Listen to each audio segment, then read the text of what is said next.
Alright everybody, welcome back to another episode of Nariyama's Let's Play Minecraft using Direwolf 20's mod pack for Minecraft version 1.12. This is episode 16, and this episode we're going to do a little bit of sort of planning and kind of showing you what I'm thinking where we're at. First of all, I did want to show something really quickly. With all the mining that I've been doing, I have gotten a bunch more of the perk levels. So let's take a look at that. So I've got 6 points to spend. Probably the most useful right now is just more perk experience, so we'll grab that. Then let's look where we could go from here. So I could get 15% more life, and then get thick skin and some other things there. Or I could just get elemental resistances and increase life. I'm kind of a fan of going the thick skin route or over the resistances. We'll see. So why don't we come down here? We've got 2 more points to spend. Now remember, we're capped at 30 points. So 1, 2, 3, 4. I mean, that seems like a little overkill. So why don't we do 5% increased maximum life, 10% increased armor. Let's do that one. There we go. Alright, so notice we're getting some more hearts down here, which is great. If we look here, maximum life, 27. So that's good stuff. And then we do have some additional melee damage, some additional mining speed, and a ton extra perk experience. So very cool stuff. Alright. So we spent those. A couple other things I want to point out. I did put the tank back here now that there was a backlog built up. So it's got 74 buckets worth of liquid Starlight in it, and these will produce more once we put some stuff in there. I want to show a trick for automating that, so that's going to be sort of our first thing. Then we're going to get away from Astral Sorcery. I do want to go back into how we start moving away from this base.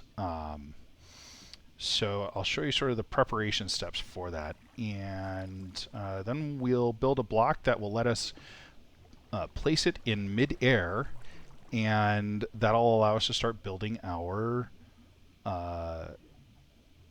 tower in the Nether. So, alright, let's get started here. So first of all, like I said, I wanted to show some automation. So we're going to go to 3x3 area, and we're going to open up this spot right behind the light walls here. Okay. That was actually kind of not ideal. Let's close that. So the thing we want to create is what's called a mechanical user. This is added by extra utilities too. So if we go add extra util, there we go. And there's a lot of really useful items in this mod. This is what's giving us the angel ring. So if we look, there's the rings for flight. It's also what gives us the mills that we were using to create GP. There's just a ton of useful things in here. You can change the biome you're in over time using this, and it has one of the highest RF output generators in the game. So I think this does 1,000,000 RF a tick per face if you can get it running. Now, in order to get this rainbow generator running, which I've never successfully done, you must have all of the other generators in extra utilities 2 running at the same time. Now, you're like, okay, how hard can that be? I mean, they're just, generators that take different fuels, right? Well, that's true. One of which takes ender stars. Or nether stars, sorry. And there are a couple others, like the explosive generator, which generates power from explosions. So, TNT going off around you. The overclock generator, which is like a normal sort of furnace generator, except it burns through things insanely quickly. The disenchantment generator, which takes enchanted things and generates power from them, but it consumes them, so you have to continuously supply it with enchanted items. Just a ton of different sort of weird things that you have to give it. It's you know, it's a fun challenge to try and get a rainbow generator running. We may do it this season, depending on how we do that. That would definitely be more end game than anything else, because you basically have to have a wither, spawner, and killer, and a bunch of other things. You have to be able to make potions automatically. You have to be able to enchant things automatically. Just a ton of stuff that you have to, a ton of automation that you have to have set up. Okay. Some other things that Extra Utilities gives us. Extra Utilities gives us that drop of evil that we found, and using it we can make Cursed Earth. Cursed Earth is a great mob spawner. Now, I kind of gone back and forth whether I want to do a Cursed Earth mob spawner or if I want to do an Astral Sorcery mob spawner. Since we've done so much with Astral in the first part of this, I'm probably going to do the Cursed Earth. I don't want to have this series be nothing but Astral Sorcery, even though it's a great mod. I definitely want to show some other stuff. So let's get started. We wanted the mechanical user here. So mechanical user, pretty simple. Dropper. We need 3 of them. Levers, 3 of those. And mechanical users. 1, 2, 3. Okay. So this is a really neat little block. We'll use it in a bunch of different places. It does take 1 grid power to use. Whichever block you place it on, it will face the other direction. So notice all of those are facing the light wells there. Now what we can do is we can have it do a bunch of different things. It can just click on something. So, we can, oops, sorry. So you can just have it click on it. Right click, great. You can have it place a block. So if I had a block in here, it would place it on in the spot where the light well is. I can have it use an item on a block, and I think that's what we're going to do, but it's either that one or activate block with item. So let's go back to use item on block, and let's stick by the way, I moved all the astral stuff in here as well. Let's stick a rock crystal in the mechanical user. Nope, it's not that one. It's that one. There we go. Activate block with item. So let's get all our astral rock crystals. Notice I definitely went and grabbed a few more between episodes. Went down, found a bunch of rock crystal nodes and grabbed their crystals out of them. There we go. And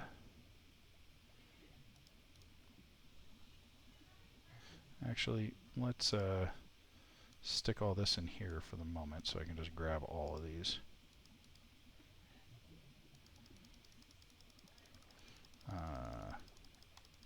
Actually, I don't think we'll be able to put all of these in here, but you get the idea, right? There we go. And same thing. And what this is going to do is it's basically just going to keep the light wells supplied with rock crystals, at least until it goes through 10 rock crystals on each, which, that's a lot. That'll take a long time. And that'll just fill up our tank here. And then, honestly, once those run out, I'm not terribly worried about running this anymore. This should have several hundred buckets of liquid Starlight at that point, and we're not going to need that much more.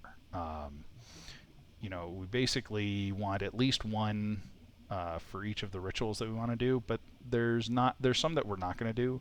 We don't really need the Armara. We don't need a couple others. So we don't need that much liquid Starlight. All right. So those are set up. Let's put the wall back where it was.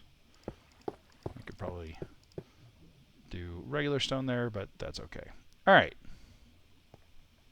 Check that off. Now, before we move, what we want to be able to do is we want to be able to access all of our stuff at our new location pretty much immediately. So we're not going to move everything all at once. What we're going to do is we're going to set up a way to transfer power between dimensions. We're going to leave the power generation set up here for now, and then we're going to sort of transmit that power to the other spot and start setting up things on that end with it being powered from this end. Once everything's set up, we've got all of our refined storage, we've got enough power storage there that we can, do our thing here. Hold on just a second. Okay, I'm back. Once we have enough power storage there that we can sort of afford to not be generating power, or once we set up a new power generation type that this will kickstart, but then we won't need to continue, we can take down the power generation here. The way we're going to do that is using RF tools. So if you recall, we used RF tools to create the matter receiver and the teleporter, which I haven't been using that much on camera, but I should use them.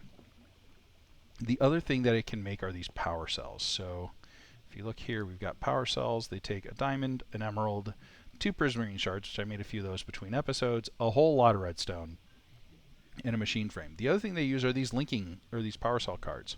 So if I create one of these, we're actually going to want to create probably about 4 of them. So 1, 2, 3, 4. There we go. And power cells. 1, 2, 3, 4. So if I put one of these down, and I've got a spot already picked out for it, there we go. Let's open this up and see what it does. So first of all, we want to set all the sides to accept energy. Notice it starts gaining energy, right? It'll hold 1,000,000 RF. Now there's another version of this called the advanced power cell. It requires infused diamonds. We did find some, I did find some dimensional shards in the Nether. I don't think I have enough to upgrade all of these though. Dimensional. Yeah, I could upgrade a couple of them, but that's okay. We don't need that yet. So 1,000,000 RF, that's great. But there's this linking mechanic here, right? So this does not tell you very well what it does. If you open the manual, it says it can control, it can store power. Every site can be configured with a wrench, yada, yada, yada. Right, power cells can be linked. And it says, insert something. Okay. The way this works is you put a card here, and it basically becomes the card for the cell. If you put another card here, it will link this one to the same link ID as this one. If you put a card here, it will give it a link ID that's the next link ID that you haven't used. And I have accidentally gone up to like link ID 1213 before I realized how all this worked. So in previous games. So yeah, trying to kind of explain how that works first so that we don't have that problem. All right, so let's show this. So we stick this in here. Notice it says unlinked, right? I then put this one here. I guess I do need to... Oh no, okay, link ID 1, right? If I were to put a second power cell here, or power card here, it would upgrade this to link ID 2 instead of link ID 1. We don't want to do that. We just want to leave it as link ID 1. Okay, now let's stick a second power cell in the world. Okay, notice no power. As soon as I put this in here, all of a sudden I have 1,000,000 power out of 2,000,000 possible. The reason for that is this is a multi-block, but it doesn't all have to be in the same position. All it has to do is have the correct link ID. So by putting a link ID 1 in here and putting one over here, I have effectively made this a 2-block multi-block. Very cool. All right. So what I can do now is I can use these power cells to basically transmit power anywhere I need it.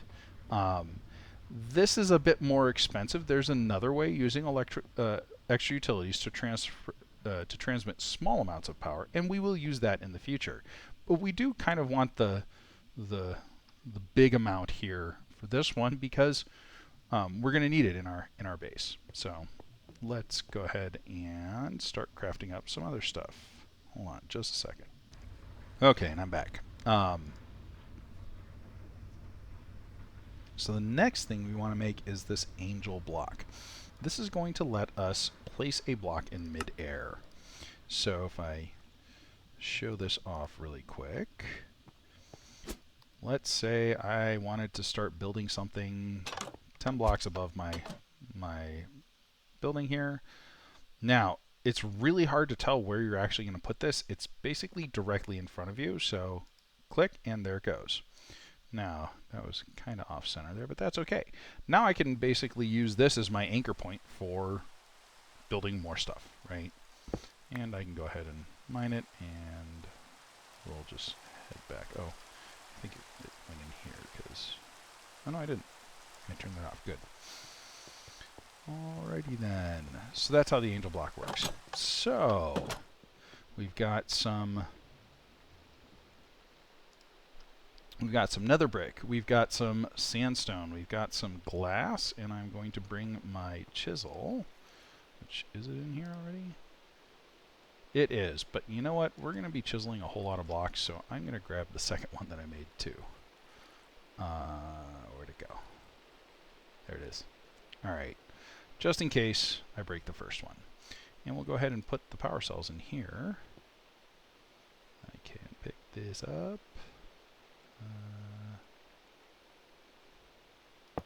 There we go. And let's go to the nether.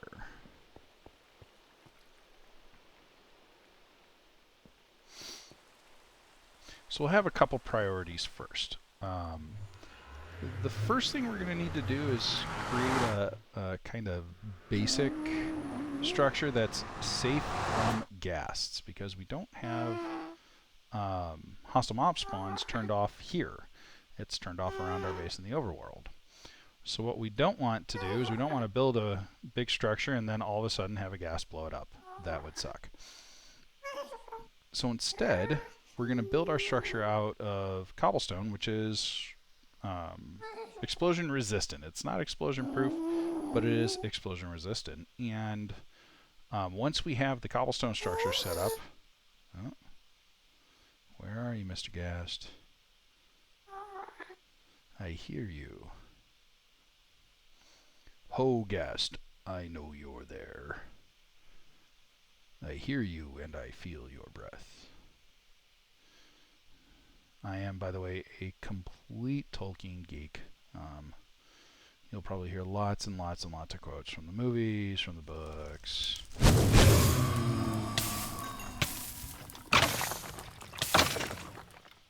Since it was over here and I saw it, I figured, why not? Hey, stop shooting me. Don't shoot me, bro. Go away. Okay. Where'd that other wither skeleton go? There he is. Okay.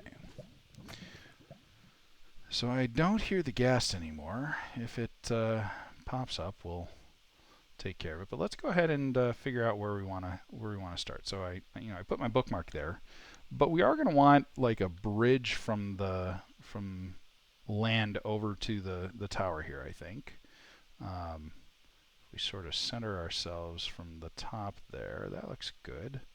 Now let's look at where the chunk boundaries are. So if you hit F3 plus G, it will show you where the chunk boundaries are. So I think this chunk that we're in right now is a good one to sort of be the center chunk for the structure. So why don't we back up a little bit, get our angel block, and plop it down. All right. Now we need some... Oh, that was not intelligent. Narayama, come on. Let's stand on our angel block and get some cobblestone. So we're basically going to grab some cobblestone, use the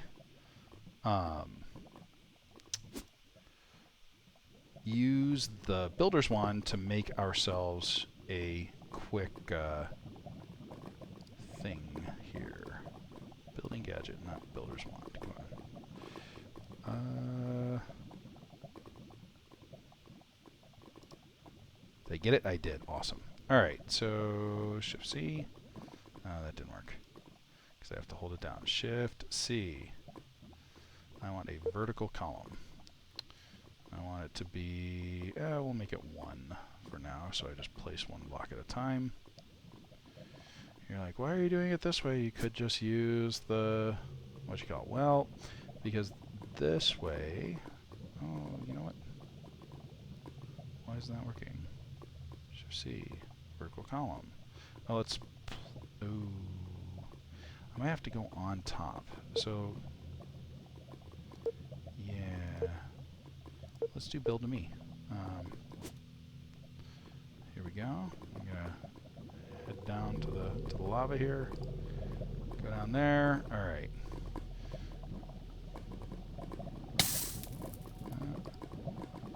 There we go. Okay, that's directly on top of the lava. So let's once again build to me. Okay. We're basically going to fill this in with cobblestone. Now I know this looks like complete junk. We are not going to leave this way. As soon as we have a way of either shielding from or preventing gas spawns, we're going to use it. So what we might do is there's a way to basically transport the mob spawn prevention mechanic from the ritual that we made. There's a way of exporting that away from that spot and to a spot that you designate. So that may be what we do. All right, we have platform.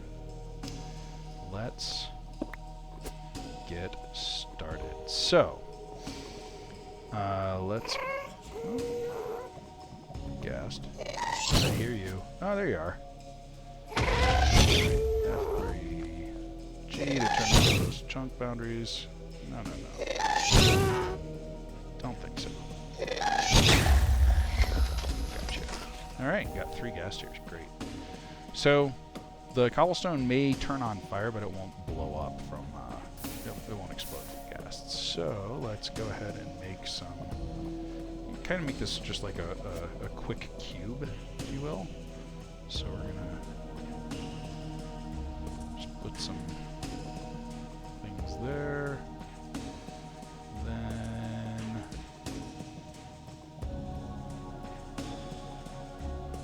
let's see, that seems like that worked pretty well. I think if I did this right, I can just go like this. Alright. Hey, watch it. And I did go one too far. That's okay. So this is the whole point of doing this, right? We don't want gas blowing up our house. This might be more trouble than it's worth, but I think if we can get the if we can turn off the mob spawns or in some other way protect our house, which there are a couple other than the astral sorcery way, I think this will be really neat. And it's something you don't see a lot. You don't see a lot of Let's Plays that show a base in the Nether. So what I'm going to do is I'm just going to light this up, light it up. All right, and we're gonna make a vertical wall. So shift C. Notice I made my lights lime green. That is deliberate. I wanted to try that out. No, there we go. G. So it looks like it goes up first and then out. So 5 by 5 should be probably the largest we can do. So let's go ahead with that. I am not going to leave this as a cobblestone cube. Trust me, we're going to go into great detail how to make this look really neat, and how to really make a structure, a large structure, interesting. Again, the only reason I'm doing this is to sort of protect against the gas spawns for right now. Make a door, make it a little bit bigger so we can fly, and there we go. Okay, so we have the beginnings of a structure. Now what we want to do, that was my timer going off, that's a little loud. I may try and edit that out if I can. Place down our power cell. So now we have power here. Now there are a couple things that we probably want to get as a matter of, you know, sort of first priorities. That's a way to teleport here quickly. We'll go ahead and make another one of those powered teleporters. And once we have that, basically we can move back and forth pretty quickly. So I think the priority after that is to make the item that'll teleport, or that'll transmit the Lucerna ritual here. I may create another Lucerna ritual to protect the area that we're at in the overworld, but I think that'll do it. So let's go ahead and head back.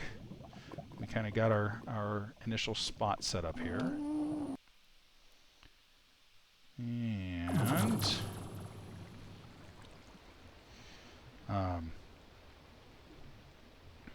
let's make this teleporter. Alright. So basically what we want is we want a RF tools, and we want one of those matter receivers. So machine frame, some ender pearls, and that's it. So let's go ahead and make that. Oh, I think we need another machine frame. There we go. Okay. So let's head back to the Nether. We'll put this down in our house there, and that way we won't need to use the Nether portal anymore. We'll just teleport directly to the matter receiver using our charge porter here, which has a bunch of advantages. For one thing, the Nether portal in the Nether is quite high up, and I've already fallen to my death twice coming off of it. So that's not a whole lot of fun. So there are some additional challenges to having our base here. For one thing, you cannot put water in the Nether. Or I should say, you can't place a water source block. It evaporates immediately. Which means things like that aqueous accumulator that we have back at the base that's providing water for our dynamos won't work here. And that could be a problem. So we will need to figure out a good solution for that. I'm going to light up the area here. We can't see the sky here, so we won't be able to create any, or we won't be able to place the astral altar here. We'll have to leave our astral setup where it is. I mean, we could move it somewhere else, but there's no reason to do that. Alright, so I set all the sides to output. We'll stick this here. It's getting power. We're going to go ahead and call this Nether Base. We will shift right click to add it to the charge porter. And if we look on here, we'll see Nether Base dimension -1. Very cool. So to teleport to this charge porter, or to this matter receiver instead of the one in the overworld, we just select it here, hit set, and then right click like we did before.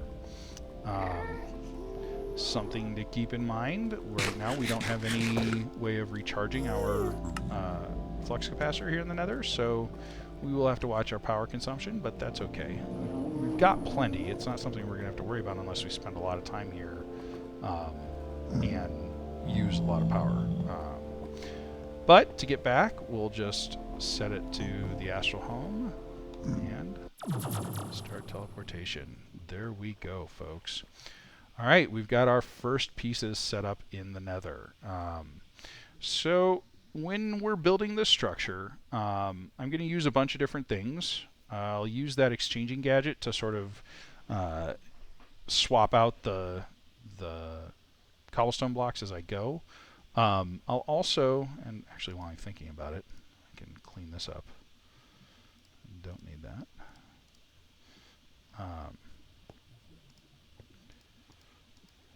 Oh, I guess I'm out of stone. Wow, I totally just lost my train of thought. I'll use the exchanging gadget, I'll use the building gadget, and I'll show some techniques for building that I think work really well. Particularly using accents, using some different types of blocks, slabs, stairs, even fences. Look really nice when used to sort of embellish and decorate the buildings that you make. It's a lot of these techniques I've picked up watching other people, and their building. Also, looking at some of the structures around the world. So, if you go to like one of the vanilla strongholds, you'll see they made a chandelier out of fences, which I thought was pretty neat. So there's a bunch of things that we're gonna kind of do with that. We're still pretty solidly in the mid game. If you were paying attention, I do have another block up here called the garden cloche. And I wanted to talk a little bit about immersive engineering. So the initial idea was to set up a tree farm in Aromacraft's dimension, transport the wood to wherever our base is, use that wood in an advanced generator. So if we go advanced generators, we're going to use that in a syngas, I think is the producer. Let's see. Steam turbine heat exchanger. Where is it? Advanced gas producer, maybe? There it is, syngas producer controller. What this does is it takes anything that's got carbon, could be wood, charcoal, whatever, turns it into syngas, and then you use the syngas in a gas turbine. You can produce a really large amount of power with these. 20,000 RF per tick is not unheard of. I usually make one to make about 4,000 RF per tick to start with, because that's enough, passive power generation to really start up some of the other mods that we're going to want to make our lives a little bit easier. Start generating resources automatically, that kind of thing. So this is a good option. Another option we could do is immersive engineering. So I made the immersive engineering book between episodes. This is just a book and a lever. And this gives you all the different things that you can do, one of which is heavy machinery. And in the heavy machinery, we have, oh, no, that's not what I want. Power, there we go. Diesel generators. Diesel generators produce 4,000 RF a tick, basically. And they're not trivial to make. They're a large multi-block structure. But what's interesting is you can run them off of watermelon seeds. You did hear that correctly. Watermelon seeds. All you need is a few watermelon seeds and one of the other items in this mod called the garden cloche, which is why I had this up there, right? The garden cloche. And what this will do is this will grow watermelons from watermelon seeds, and then you use the seeds to make, I can't remember what it is. You squeeze the seeds to make one of the things you need for the diesel generator, and you use the watermelons for the other. It works super effectively. One of these cloches basically can supply a diesel generator forever. So if you have 5 of these cloches, and you basically set up 20,000 RF a tick with 5 diesel generators. Now, the difference being you need 5 of those big multi-block structures. We certainly have the room in the Nether to do so, but I'm not sure that's something that we want to do right now. Another thing that immersive engineering adds that I really like is a neat resource generation mechanic. Basically, it has a giant drill, almost like a industrial drill. That's on a big wheel, and it just, it's like buckets on a wheel, and it digs down into the ground. The structure itself doesn't move, but that's the idea, is that it's sort of digging this stuff up from the ground. And what you have to do is you have to go around and survey different chunks. Different chunks will have different sorts of ore seams in them that that in immersive engineering generates, they're not actual blocks. It's just a tag that's added to the chunk. And then what you do is you sit the drill on that chunk, and it starts producing those sorts of resources. Now, it's not unlimited in that the chunk will eventually, the seam will eventually get exhausted. So however it generates the tag, it has a value that it says this is the number of blocks you can generate with this, and that's it. But you can get lots of really great resources. You can get chunks that basically produce tons of gold. You can get chunks that produce platinum. You can get chunks that produce just a huge amount of coal, stuff like that. Really neat stuff, and I really like it because it's a very original sort of take on the automatic resource generation capabilities that a lot of different mods add, in terms of sort of giving it a little more flavor. So we may do that, and if we do, we'll have to do that in the overworld, because I think it doesn't work in the Nether, but I could be wrong about that. Otherwise, that's sort of the direction we're going. Again, you know, mid-game, the idea is to start working on the automation.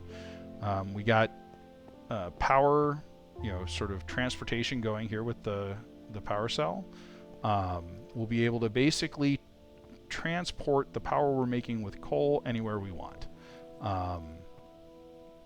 We've got some automation for the liquid Starlight production going. We're already at 122 buckets for that, so yeah, making good progress there. Like I said, I think between episodes I'll set up another Lucerna ritual, and then at the start of the next episode I'll show the item that transmits that ritual power to another location. And I think that'll do it for today. Thanks for watching, and I will see you in the next episode. Bye.